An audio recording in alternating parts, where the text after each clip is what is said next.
To replace a standard faucet aerator with a housing, close the stopper or put a cloth over the drain. Unscrew the old aerator, turning it counterclockwise away from the bottom of the spout. If you can't unscrew it by hand, use a pair of pliers.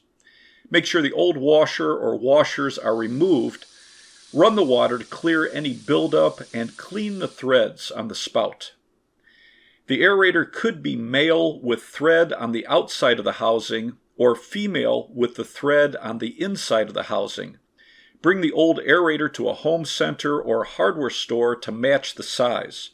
The standard sizes are 15/16 male or 55/64 female, 13/16 male or 3/4 female, M18 male or M16 female. When comparing aerators, check the water flow rate. 2.2 gallons per minute is standard.